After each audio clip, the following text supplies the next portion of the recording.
this is Adam with Bell's Farm Service here today. We're going to go over the removal on the backhoe on the Massey GC1723eb. So backhoe removal is fairly simple on this deal.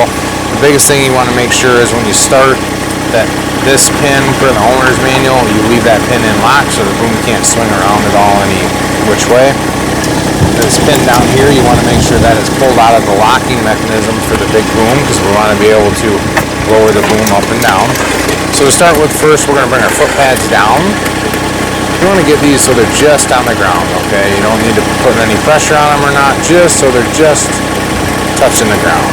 Then we're going to take our big boom here, we're going to lower this down, and we're going to do it just enough to where these silver pins right here become free.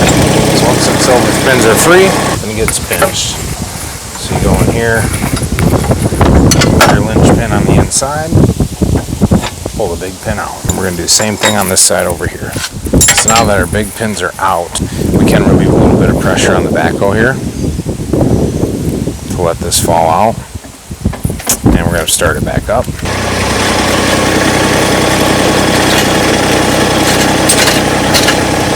So you're going to get that backhoe just so it comes out of there.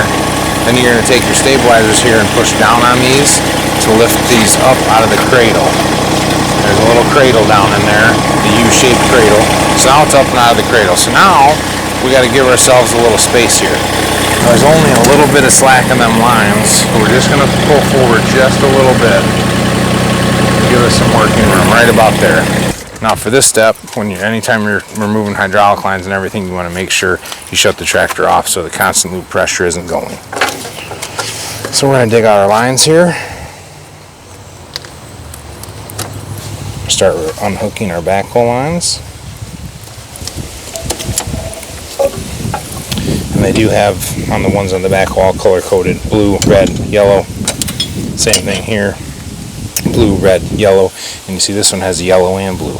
So this is the one, the yellow and blue, that needs to hook back to the blue for a constant flow. So now that we have that loop back in, we really want to tuck these up, pulling through your 3-point hitch, and bungee them up and out of the way. And then you'd have the ability to use your 3-point hitch now. And that's the removing of the backhoe. Once the backhoe is off, we're going to show you the hooking up of the 3-point hitch. So the 3-point hitch will be held up by bungee strap number 1. We're going to go ahead and remove the bungee. Now I've already took the pins out of the sides here. Make sure that these balls, once they're fresh, they got a little paint on them. Make sure that they're going to swivel out for you here. You're going to go ahead and lift up on the 3-point arm. Get this lined up, take the pin from the outside, take your